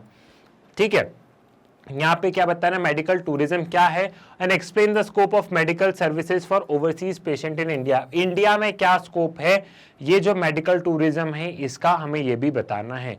तो इस क्वेश्चन में 2 पार्ट है। ठीक है, ऐसा समझ लो, तो ये 1 मार्क का हो जाएगा और ये वाला एक्सप्लेन द स्कोप ये 2 मार्क्स का हो जाएगा, कुछ इस तरीके से 3 नंबर का होगा, या फिर ये 1.5 नंबर का हो जाएगा 1.5 और ये 1.5। जो सीबीएसई की मार्किंग स्कीम आएगी उस हिसाब से क्वेश्चन जिस हिसाब से होगा आपको वो उस हिसाब से मार्क्स मिलेंगे। ठीक है, सो हमें यहाँ पे क्या करना है, हमें मेडिकल टूरिज्म के बारे में बात करनी है, साथ ही साथ में हमें मेडिकल टूरिज्म का क्या स्कोप है वो इंडिया को लेके, स्पेसिफिकली इंडिया को लेके क्या है हमें वो यहाँ पे बात करनी है। ठीक है, सो when medical treatment is combined with international tourism activity it is known as medical tourism। ठीक है, मतलब मान लो कोई इंसान आया कोई इंसान घूमने फिरने आ रहा है, कोई इंसान अपना इलाज करवाने आ रहा है, लेकिन वो साथ साथ में क्या हो रहा है, साथ साथ में उसने सोचा घूम भी लेंगे। अब फॉर एग्जांपल किसी का कोई ऑपरेशन वगैरह होना है इंडिया में, तो वो लोग क्या करेंगे कि 2-3 दिन घूम लेंगे, फिर हॉस्पिटल में एडमिट हो जाएंगे, ऑपरेशन करवा लेंगे। ठीक है, ऑपरेशन करवा लेंगे तो अल्टीमेटली उनका इलाज भी हो गया, थोड़ा बहुत वो घूम भी लिया, क्योंकि वो दूसरे देश से आ रहे हैं। तो यहाँ पे इंटरनेशनल एक्टिविटी हो रही है, साथ में मेडिकल ट्रीटमेंट भी हो रहा है। तो international activity plus medical treatment जहाँ पे हो रहा है, तो वहाँ पे हो गया मेडिकल टूरिज्म। क्लियर है। मेडिकल टूरिज्म के क्या फायदे हो गए? मेडिकल टूरिज्म के देखो फायदे ये हो गए कि अल्टीमेटली बाहर से इंसान हमारे देश में आया, हमारे देश में उसने इलाज करवाया, तो हमारे देश में उसने रुपए दिया, वो कहीं ना कहीं हमारी इकोनॉमी को ग्रो करेगा, वो कहीं ना कहीं हमारी नेशनल इनकम को ग्रो करेगा। ठीक है, सो इससे क्या हुआ? फायदा हमें हुआ। प्लस बाहर से लोग इंडिया में क्यों आ रहे हैं? बाहर से लोग देखो इंडिया में इसलिए आ रहे हैं, लाइक आप अफ्रीका वगैरह को देखोगे, अफगानिस्तान, पाकिस्तान, इनको देखोगे तो इनके मुकाबले इंडिया में बहुत अच्छी फैसिलिटीज़ हैं। अब हम लोग मुंबई वगैरह जाते हैं, दिल्ली वगैरह जाते हैं, तो वहाँ बड़े बड़े हॉस्पिटल्स होते हैं, वहाँ बहुत अच्छी अच्छी सर्विसेज प्रोवाइड की जाती है, ट्रीटमेंट बहुत अच्छा है, ट्रीटमेंट इतना ज़्यादा भी कॉस्टली नहीं है। और जो डेवलप्ड कंट्रीज रहती है, कुछ वहाँ के लोग भी यहाँ पे आते हैं। वो इसलिए आते हैं क्योंकि वहाँ पे मेडिकल ट्रीटमेंट बहुत ज़्यादा कॉस्टली और इंडिया में इतना नहीं है उनके कंपैरिजन में, उन कंट्रीज़ के कंपैरिजन में इतना इंडिया में नहीं है। तो वो लोग आते हैं कि सस्ते में काम हो जाएगा। इंडिया में भी टेक्नोलॉजी अच्छी खासी है, इंडिया एक तरीके से फार्मास्यूटिकल का हब है, तो यहाँ पे कोई भी चीज़ की कोई समस्या नहीं है। तो जितनी भी डेवलपिंग कंट्रीज़ हैं उनके लिए अपॉर्चुनिटीज़ है, चाहे वो सिंगापुर हो, मलेशिया हो, थाईलैंड हो, इंडिया हो। यहाँ पे क्या है? मेडिकल टूरिज्म बढ़ रहा है क्योंकि हमारे यहाँ बहुत अच्छे से हेल्थ सेक्टर ग्रो कर रहा है। साथ ही साथ तो क्या हो रहा है, यहाँ पे इंटरनेशनल एक्टिविटी हो रही है, वो लोग घूम रहे हैं, वो आ रहे हैं, इलाज करवा रहे हैं, जा रहे हैं, तो टोटली इसमें फायदा किसी का हुआ है तो वो हमारे देश का हुआ है। क्लियर है। व्हेन मेडिकल ट्रीटमेंट, ये वाली चीज हमने देख ली। The scope of medical services for overseas patient in India is growing. The growing medical facilities in India during last few decades have made a country a favorable destination for medical tourists. The medical infrastructure has also developed to meet the world-class demand of overseas patients. In India, the world-class hospital located in metropolitan cities cater to the patients all over the world. ठीक है, India एक favourable destination बन चुका है, यहाँ पे लोग आना चाह रहे हैं। यहाँ की जो मेट्रोपॉलिटन सिटीज़ है, बेंगलुरु, कोलकाता, चेन्नई, दिल्ली, मुंबई, पुणे, ये जितनी भी है, वहाँ पे एक अच्छा खासा हम लोग देख रहे हैं कि हॉस्पिटल का एक अच्छा खासा इंफ्रास्ट्रक्चर डेवलप है। सो यहाँ पे लोग आ रहे हैं और अब जो नए हॉस्पिटल्स बन रहे हैं वो इसी हिसाब से बन रहे हैं कि जो वर्ल्ड की ये जो डिमांड आने वाली है हम इसको केटर कर पाए। क्लियर, समझ में आ गया? सिंपल क्वेश्चन था, बहुत ही अच्छे से था। एक बार आपका रिवीजन भी हो गया है कि कुछ इस तरीके से क्वेश्चन आएगा तो हमें क्या लिखना है। ठीक, इसी के साथ में क्या होता है, इसी के साथ में हमारे शॉर्ट आंसर टाइप क्वेश्चंस होते हैं यहाँ पे खत्म। ठीक है, शॉर्ट आंसर टाइप क्वेश्चंस होते हैं खत्म। अब बारी आई है लॉन्ग आंसर टाइप क्वेश्चन की। लॉन्ग आंसर टाइप क्वेश्चन में क्या है, एक क्वेश्चन के 5 मार्क्स होंगे। मतलब आपसे कोई भी क्वेश्चन पूछा गया तो आपसे कितने 5 मार्क्स होंगे आपके, 5 मार्क्स पर क्वेश्चन, 5 मार्क्स पर क्वेश्चन। तो आपको इन क्वेश्चन में रिस्क नहीं लेना है क्योंकि आपने थोड़ी सी भी गलती करी 5 मार्क्स चले जाएंगे आप लोगों के लिए। ठीक है, सो इन क्वेश्चंस को बहुत व्यवस्थित, थोड़े से लॉन्ग, शब्द ही है लॉन्ग, थोड़े से बड़े लिखेंगे और टू द पॉइंट। लॉन्ग में ऐसा नहीं कि फालतू की बातें लिख रहे, गाना लिख के आ गए। ठीक है, अच्छे से लिखेंगे, सारे इंपॉर्टेंट पॉइंट लिखेंगे ताकि हमें 5 में से पूरे 5 मार्क्स मिलने की संभावना हो। ऐसा नहीं हो कि 5 में से एग्जामिनर ने 2.5 दे दिए और बाकी बोला कि तुम जाओ, 5 में से पूरे 5 लो ना। ठीक है, सो कुछ व्यवस्थित आपको आंसर्स लिखने होंगे। नाउ देखते हैं question, how has modern communication system converted the whole world into global village, explain. Simple question है, एक बार फिर से देखते हैं। Sorry, how has the modern communication system converted the whole world into a global village, explain. जो हम modern communication system देख रहे हैं, मोबाइल फोन, ठीक है, टेलीविजन, मास मीडिया, ये जो मॉडर्न कम्युनिकेशन सिस्टम है इसने पूरे वर्ल्ड को एक ग्लोबल विलेज में कन्वर्ट कर दिया है। मतलब global village in the sense कि पूरा वर्ल्ड एक दूसरे से इंटरकनेक्टेड है। अमेरिका में क्या हो रहा है वो हमें इंडिया में पता चल जाता है। आपके कोई चाचा मामा कहीं अमेरिका में रह रहे हैं तो आप उनसे बात कर पा रहे हैं, आप उनसे वीडियो कॉल कर पा रहे हैं, सारी चीजें बहुत आसानी हो गई। तो एक ये जो पूरे मॉडर्न कम्युनिकेशन सिस्टम है इसने पूरे विश्व को एक ग्लोबल विलेज के उसमें कर दिया है कि जहां हम सबसे इंटरकनेक्टेड हैं, वहां की घटना हमें पता चल जाती है, वहां की घटना वहां की घटना जो भी होती है उसका इम्पैक्ट इंडिया पे भी पड़ता है, और इंडिया में अगर कोई अनसर्टेनिटी होती है तो उसका इम्पैक्ट सारी जगह पड़ता है। एग्जाम्पल भी देखते हैं कि जैसे हम लोग देखते हैं कि कहीं वार वगैरह चल रहा है, जैसे मान लो रशिया यूक्रेन वार है, तो रशिया यूक्रेन वार में अगर कहीं कुछ हो रहा है तो कहीं पेट्रोल के दाम बढ़ रहे, तो डीजल के भाव बढ़ रहे, तो पूरे वर्ल्ड को इम्पैक्ट कर रहा है। ठीक, सो सारी चीजें, कोविड कोरोना वायरस है तो उसने पूरे वर्ल्ड को इम्पैक्ट करा। सो सारी चीजें इंपैक्ट करती है एक दूसरे को, और सारी चीजें आसानी से कम्युनिकेट हो जाती है कि कहाँ क्या हो रहा है। और ये हमें किस संदर्भ में बात करनी है, ये हमें बात करनी है मॉडर्न कम्युनिकेशन सिस्टम के संदर्भ में, कि कैसे मॉडर्न कम्युनिकेशन सिस्टम ने पूरे वर्ल्ड को क्या किया, पूरे वर्ल्ड को ग्लोबल विलेज के उसमें बांध दिया है, पूरे वर्ल्ड को ग्लोबल विलेज के कॉन्सेप्ट में बांध दिया है। इसको हमें एक्सप्लेन करना है, दैट टू इन 5 मार्क्स। आपको आंसर ऐसे लिखना है कि आपको पूरे के पूरे 5 नंबर मिले। ठीक, सो आंसर देखते हैं। Telephone are the most important means which have reduced the distance. Telephone सबसे इंपॉर्टेंट है। आप इसमें अलग अलग चीजें, अलग अलग आप सिस्टम को आप एक्सप्लेन कर सकते हैं, अलग अलग कम्युनिकेशन के मोड को, कि टेलीफोन हम जब चाहे तब बात कर सकते हैं, एसटीडी आईएसडी कॉल कर लो, जब मन चाहे, रात में मन हो रहा है, दिन में मन हो रहा है, जब करना है बात कर लो आराम से। ठीक है। Then satellite television has revolutionized the communication system. Important events, be it political, entertainment or sport, one can enjoy sitting at home. We don't feel the distance, and TV and TV is the cheapest means which has brought the entire world closer. ठीक है, जो television का जो system आया है इसने पूरे world को क्लोजर, मतलब पूरे वर्ल्ड को पास में ले आया है। कोई भी पॉलिटिकल, इकोनॉमिकल, एंटरटेनमेंट इवेंट, वहाँ की कोई सीरीज है, आप लोग नेटफ्लिक्स पे देख रहे हैं, वहाँ की कोई सी सीरीज है, आपको पता चल जाता है, उसके एड्स आप लोग देख लेते हैं। तो टाइम, मतलब ये जो चीज़ें हैं ना, इसने टाइम, डिस्टेंस इन सबको दूर कर दिया है। मॉडर्न कम्युनिकेशन सिस्टम ने, चाहे कोई कितना भी दूर हो, कोई कितना भी, वहाँ कितने बज रहे हैं, यहाँ कोई मायने नहीं रखता है। हम जब चाहे तब हम कनेक्ट कर सकते हैं, हम जब चाहे तब हम उनकी न्यूज़ देख सकते हैं कि वहाँ क्या चल रहा है। Computer and internet has also brought the world just a click of mouse away.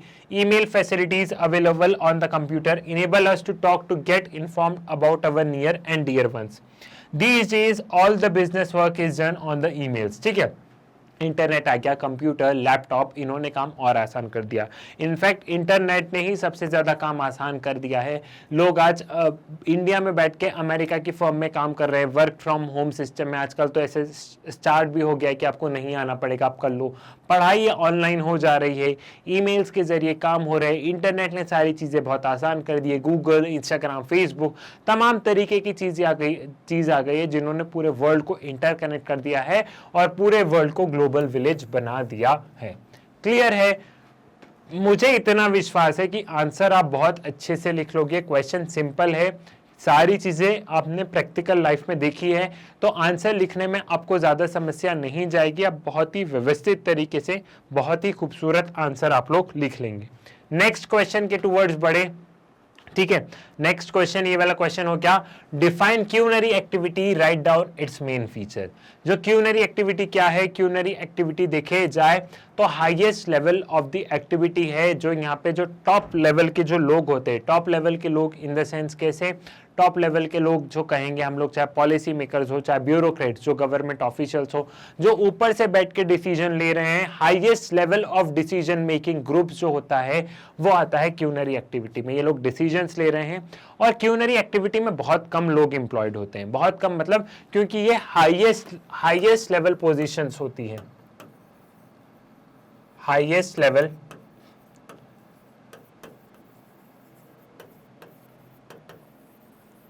ये हाईएस्ट लेवल पोजीशंस होती हैं। ठीक है, तो यहाँ पे कम लोग एम्प्लॉयड रहते हैं। ठीक, इन्हें हम गोल्डन कॉलर वर्कर भी बोलते हैं क्योंकि कम लोग रहते हैं यहाँ पे। ये लोग डिसीजंस को इन्फ्लुएंस करते हैं, इनमें सरकार के आदमी होते हैं, जो पॉलिसीज बनाते हैं वो लोग होते हैं। टॉप बिजनेस एग्जीक्यूटिव होते हैं, जो एकदम टॉप बिजनेस लीडर्स होते हैं, वो लोग होते हैं। तो ये लोग कम होते हैं लेकिन इनका इम्पैक्ट बहुत ज्यादा होता है। ठीक, so culinary activities are the services that focus on creation, rearrangement and interpretation of new and existing ideas, data interpretation and use and evolution of new technology. It is referred as gold collar professionals. Professions. They represent another sub division of tertiary sector. देखो यहाँ पे लिखा है they represent another sub division of tertiary sector.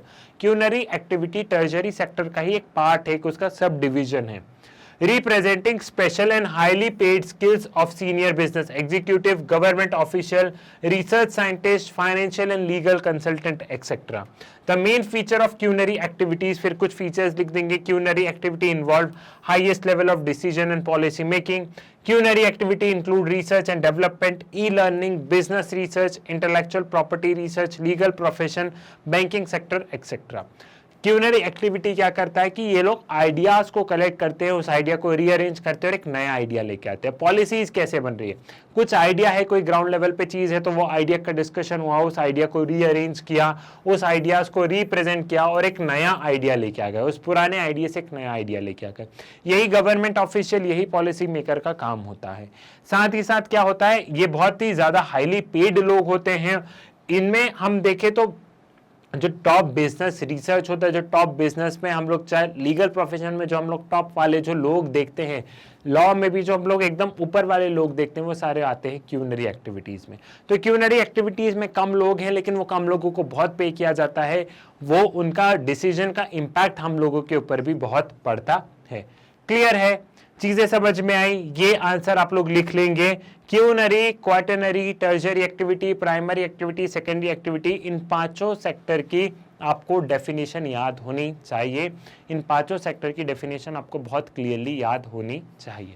ठीक, next question क्या बोल रहा है? नेक्स्ट क्वेश्चन बोल रहा है what is tourism? Analyze any 4 tourist attraction in the world or define the term tourism. Explain any 4 factors which attract tourism in the world. अब tourism के बारे में बात है और 4 फैक्टर बताओ, ठीक है? 4 फैक्टर्स विच अट्रैक्ट टूरिस्ट। ठीक, तो टूरिज्म को हम कैसे डिफाइन करेंगे? Tourism is defined as a travel which is done for opportunities for the growth of infrastructure, industry, retail, trading, craft industries.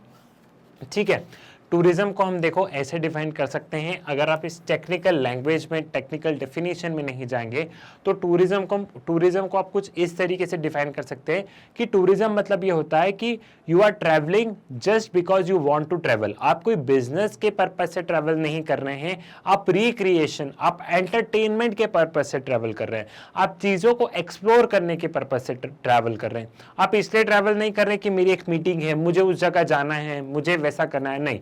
आपने मन में सोचा है कि मुझे रिक्रिएशनल, मुझे एंटरटेनमेंट, मुझे रिलैक्स होने, मुझे कुछ एक्सप्लोर करने, कुछ ट्रैवल करना है, तो उसे हम टूरिज्म के उसमें डाल देंगे। अब देखो, टूरिस्ट जो लोग रहते हैं, जो घूमने जाते हैं, आप लोग भी घूमने जाते हैं, तो आपके अलग अलग टेस्ट होते हैं। अलग अलग टेस्ट होते हैं इन द सेंस क्या होता है कि कई बार हमें हिस्टोरिक प्लेसेस पे जाना पसंद होता है, कई बार हमें पहाड़ों वाली जगह पे जाना ज़्यादा पसंद होता है, कई बार हम लोग ये देखते हैं कि मान लो जैसे सर्दियों मतलब गर्मी का मौसम है तो अब थोड़ी सी ठंडी जगह जाना ज़्यादा पसंद करेगी, कि गर्मी का टाइम में कश्मीर चलते हैं यार कुछ और अगर मान लो ठंडी का टाइम है तो हम लोग साउथ इंडिया जाना विजिट करेंगे, क्योंकि वहाँ पे टेम्परेचर थोड़ा ठीक रहता है। साउथ इंडिया हम लोग गर्मी में नहीं जा सकते, गर्मी में और ज़्यादा गर्मी। तो ये जो चीज़ें हैं ना, ये बहुत सारे फैक्टर्स होते हैं। आप जब भी घूमने जाते हो तो आप कौन कौन सी चीजें दिमाग में रखते हो? सबसे पहले आप लैंडस्केप, क्या वो जगह सुंदर है, नहीं सुंदर है, वहां दिखने में कैसा है, पहाड़ है, नहीं है, झरने हैं, कितनी हरियाली है।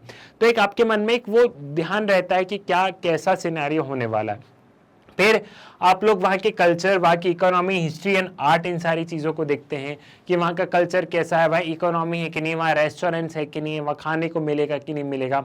अच्छा, मुझे हिस्टोरिकल प्लेसेस पे जाना है, अच्छा उस किले पे कुछ ऐसी चीज़ें बनी है जो कि मुझे पूरे इंडिया में कहीं देखने को नहीं मिलेगी।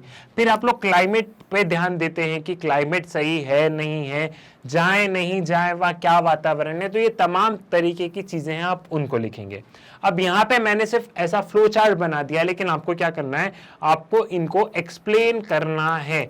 यहाँ पे जब मैं आपको ये क्वेश्चन आंसर पढ़ा रहा हूँ, जब मैं आपको क्वेश्चंस दे रहा हूँ, तो यहाँ पे क्या हो रहा है, यहाँ पे मैंने पॉइंट्स को बहुत छोटे करके लिखे, लेकिन आप इन पॉइंट्स को बड़ा लिखेंगे। आप सिर्फ इतना सा बना के नहीं आ जाएंगे। मैंने इन पॉइंट्स को छोटे करके लिखे, आपको चीज़ों को थोड़ा और व्यवस्थित करना है। आपको चीज़ों को और क्या करना है, आपको चीज़ों को थोड़ा और व्यवस्थित करके थोड़ा सा सही से लिखना है, इनको आपको एक्सप्लेन भी करना है। क्लियर है? टूरिज्म क्या है, टूरिज्म के 4 फैक्टर्स ये आप लोग लिख लेंगे या बहुत सही तरीके से लिख के अपने आंसर कंप्लीट कर लेंगे। क्लियर हुई? ये वाली चीज आपको समझ में आ गई। तो इसी के साथ आपका शॉर्ट आंसर क्वेश्चन भी होता है खत्म। अब बारी आती है source based question. Short answer type question समझ में आ गए हैं ना आपको? थोड़े से ही थे, लेकिन हमने इस पूरे क्वेश्चन आंसर के थ्रू हमने सारी चीजें बहुत अच्छे से समझ ली। अब बारी है सोर्स या केस बेस्ड क्वेश्चन। इसमें क्या होगा, इसमें एक अनसीन पैसेज होगा, एक पैसेज होगा, हम इस पैसेज को पढ़ेंगे, फिर इसके बेसिस पे हम आंसर करेंगे। ये कितने मार्क्स का आएगा? ये 3 मार्क्स का आएगा आपको। क्लियर है? तो अब हम स्टार्ट करते हैं सोर्स बेस्ड क्वेश्चन का। ये रहा आपका पैसेज, आप एक बार इस पैसेज को रीड कर लो, फिर हम इस पैसेज के क्वेश्चंस को सॉल्व करेंगे। चलो तो एक बार पैसेज है ना साथ साथ में पढ़ लेते हैं। Read the given passage below and answer the questions that follow. Opportunities emerging from information and communication technology based development. Opportunities emerging from information and communication technology based development is unevenly distributed across the globe. अब यहां तक पढ़ो तो यहां पे क्या बताया गया? यहां तक बताया गया कि जो अपॉर्चुनिटीज है, किससे रिलेटेड, जो इंफॉर्मेशन कम्युनिकेशन एंड टेक्नोलॉजी से रिलेटेड जो अपॉर्चुनिटीज हैं वो पूरे वर्ल्ड में अनइवन डिस्ट्रीब्यूटेड है। तो इसका मतलब यह है कि जो टेक्नोलॉजी है वो पूरे वर्ल्ड में अनइवन डिस्ट्रीब्यूटेड है। कहीं पे अच्छी खासी टेक्नोलॉजी है, कहीं पे नहीं है। बात किसकी की जा रही है? अगर आप इन 2 स्टेटमेंट को ही बहुत ध्यान से पढ़ोगे तो यहां बात आपको समझ में आ गई होगी कि बात हो रही है यहां पे डिजिटल डिवाइड की बात हो रही है इस पूरे पैसेज में। देखो पैसेज कोई ऐसा नहीं होगा कि सिलेबस के बाहर होगा, जो आपने इस चैप्टर में पढ़ा है उसी से रिलेटेड पैसेज है। तो आप दिमाग लगाओ कि किससे रिलेटेड है। यहां पे बात ही कर दी उन्होंने कि ये जो टेक्नोलॉजी है ये अनइवन डिस्ट्रीब्यूटेड है पूरे ग्लोब में। तो यहां बात हो रही है डिजिटल डिवाइड की। There are wide-ranging economic, political, and social differences among the countries. How quickly countries can provide ICT access and benefits to its citizen in deciding factor. यहाँ पे ये बताया गया है कि हर कंट्री के देखो अलग अलग टर्म्स में हर कंट्री अलग अलग, पॉलिटिकल, सोशल, इकोनॉमिक हम देखें तो हर कंट्री अलग है। इकोनॉमिक टर्म्स में कोई कंट्री बहुत आगे, कोई बहुत पीछे है। अब ये सरकार के ऊपर है कि वो कब टेक्नोलॉजी प्रोवाइड करती है सिटीजन्स को, कैसे प्रोवाइड करती है, गवर्नमेंट के ऊपर है। ठीक है। While developed countries in general have surged forward, the developing countries have lagged behind and this is known as digital divide. अब यहाँ पे ये बताया गया है कि जो डेवलप कंट्रीज हैं उन्होंने तो बाजी मार ली, उनके पास तो टेक्नोलॉजी है, लेकिन जो डेवलपिंग कंट्रीज है वो पीछे छूट गई। किससे पीछे छूट गई? डेवलप कंट्री से पीछे छूट गई है। और ये एक डिजिटल डिवाइड बना दिया develop countries versus developing countries के बीच में, कि डेवलप कंट्री के पास तो टेक्नोलॉजी है लेकिन डेवलपिंग कंट्रीज के पास टेक्नोलॉजी नहीं है। Similarly, digital divide exists within countries. For example, फिर ये बोल रहे हैं कि जो डिजिटल डिवाइड है वो विद इन द कंट्री भी एग्जिस्ट करता है। विद इन द कंट्री कैसे एग्जिस्ट करता है? एग्जांपल इंडिया का ले लो कि इंडिया में किसी एरिया में तो बहुत अच्छी कनेक्टिविटी है, टेक्नोलॉजी बहुत सही है, किसी एरिया में नहीं है, जम्मू एंड कश्मीर में नहीं है, बेंगलुरु में है। तो ये एक एग्जांपल दे दिया। फिर इन्होंने भी एग्जांपल दिया, for example in large country like India और Russia it is inevitable, inevitable मतलब unavoidable, it is inevitable that certain areas like metropolitan center poses better connectivity and access to digital world versus peripheral rural areas. वही बताया कि वही की जो metropolitan cities है India में, दिल्ली वगैरह है, यहाँ पे तो अच्छी कनेक्टिविटी है, लेकिन अगर आप गांव में ही चल जाओ, कोई मध्य प्रदेश के गांव में ही चल जाओ, कोई छत्तीसगढ़ के गांव में चले जाओ, कोई राजस्थान के गांव में चले जाओ, तो वहां पे हमें ये देखने को मिलेगा वहां पे कनेक्टिविटी सही नहीं है।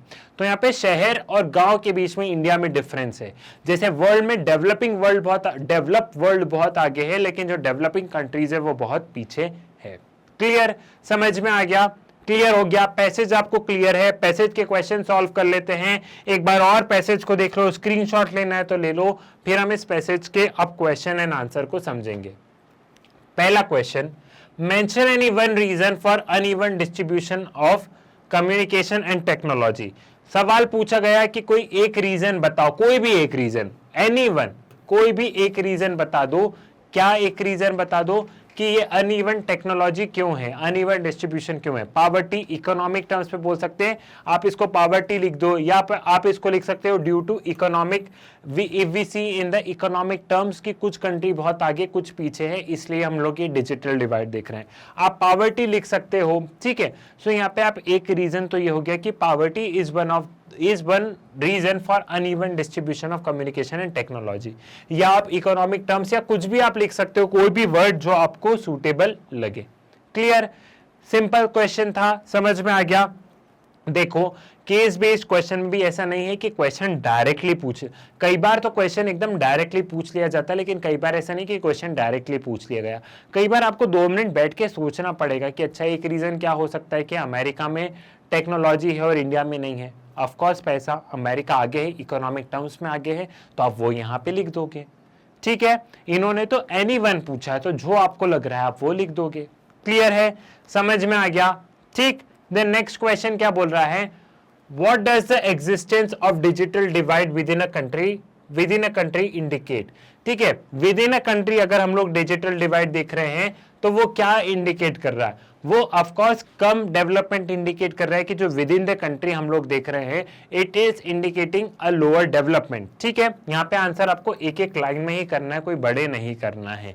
सो आप लिखोगे कि हम देख रहे हैं कि विद इन द कंट्री अगर डिजिटल डिवाइड है तो कोई एरिया बहुत ज्यादा डेवलप है और कोई कम डेवलप है, तो लोअर डेवलपमेंट, लेस डेवलपमेंट। आप ऐसा लिखते हो that the one area is more developed while the other one is less developed. तो आप आंसर्स का वो स्टेटमेंट आप कैसे भी फ्रेम कर सकते हैं, लेकिन वो इंडिकेट क्या कर रहा है कि वही एक एरिया तो बहुत प्रॉस्परस है, दूसरा एरिया थोड़ा सा कमजोर है।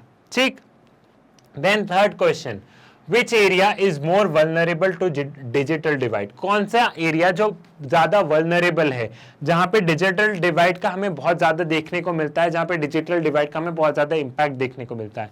तो हम लोग गांव में देखें, पेरिफेरल रूरल एरियाज में देखें, तो वहां पे हमें गांव में क्या देखने को मिलता है कि ये वाला जो एरिया है ये बहुत ज्यादा वल्नरेबल है, यहाँ पे डिजिटल डिवाइड, यहाँ पे बहुत ज्यादा इंपैक्ट है। या फिर under develop countries, under develop countries या फिर डेवलपिंग कंट्रीज और डेवलपिंग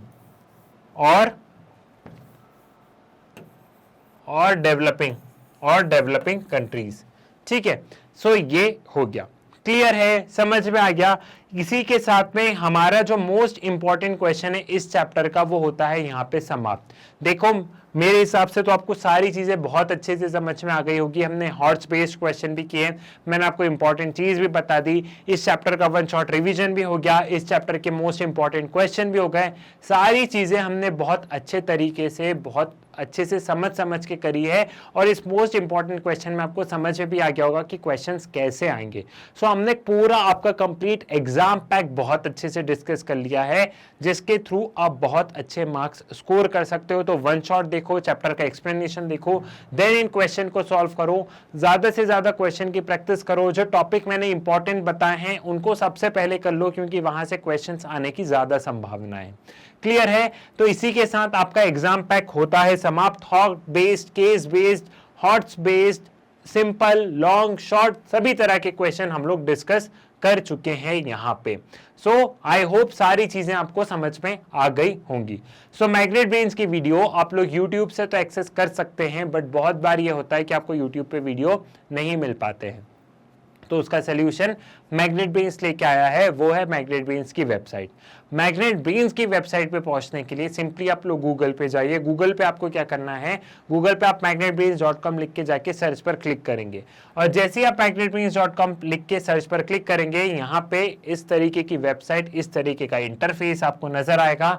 यहाँ देखो सारी चीजें मेंशन है, CBSE English medium, CBSE Hindi medium, NTSE olympiad, जिस चीज की आपको पढ़ाई करनी हो आप उस चीज पे जाके क्लिक कर सकते हैं।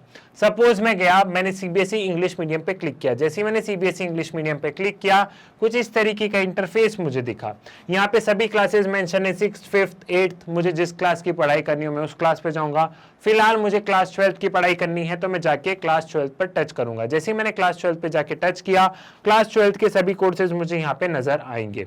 और थोड़ा सा अगर मैं नीचे जाऊंगा तो मुझे क्या दिखेगा, यहाँ पे क्लास 12th का ज्योग्राफी, और जैसे ही मैं क्लास 12th के ज्योग्राफी पर क्लिक करूंगा, क्लास 12 ज्योग्राफी के सभी वीडियोस मुझे यहाँ दिखेंगे।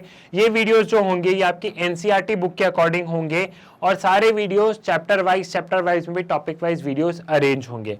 सो it is up to you, अगर आप YouTube से कंफर्टेबल है तो YouTube से पढ़िए, लेकिन अगर आपको YouTube पे वीडियो नहीं मिल पा रहे हैं तो आप मैग्नेट ब्रेन्स की वेबसाइट या आप मैग्नेट ब्रेन्स का ऐप डाउनलोड कर सकते हैं प्ले स्टोर से। आप इनके माध्यम से सारे वीडियोस को एक्सेस कर सकते हैं। YouTube पे वीडियो नहीं मिल रहा है तो ऐप के सहारे देख लो, वो सबसे सिंपल जरिया है। लेटेस्ट वीडियो आपको ऐप के जरिए मिल जाएंगे। साथ ही साथ मैग्नेट ब्रेन्स से एक अपना नया चैनल लॉन्च किया है, मैग्नेट ब्रेन्स हिंदी के नाम से। ये जो चैनल है ये टोटली हिंदी मीडियम वाले स्टूडेंट्स को डेडिकेटेड है, चाहे वो स्टेट बोर्ड में हो, चाहे वो किसी भी स्टेट बोर्ड में हो या सीबीएसई में हो। अगर वो हिंदी में पढ़ाई करते हैं, अगर उनका मीडियम हिंदी है, तो यहाँ पे उनके लिए सारे वीडियोस अवेलेबल है बिल्कुल फ्री ऑफ कॉस्ट। तो आपके अगर कोई भी फ्रेंड, रिलेटिव, भाई बहन अगर हिंदी मीडियम में पढ़ाई कर रहे हो तो उन्हें आप मैग्नेट ब्रेन्स हिंदी वाला चैनल जरूर रिकमेंड कीजिएगा, ठीक है।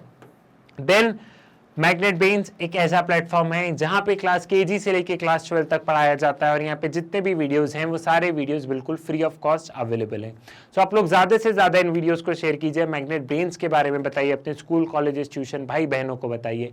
साथ ही साथ वीडियो को लाइक कीजिए, चैनल को सब्सक्राइब कीजिए। मुलाकात होगी आपसे नेक्स्ट वीडियो में एक नए एग्जाम पैक के साथ में। तब तक के लिए धन्यवाद।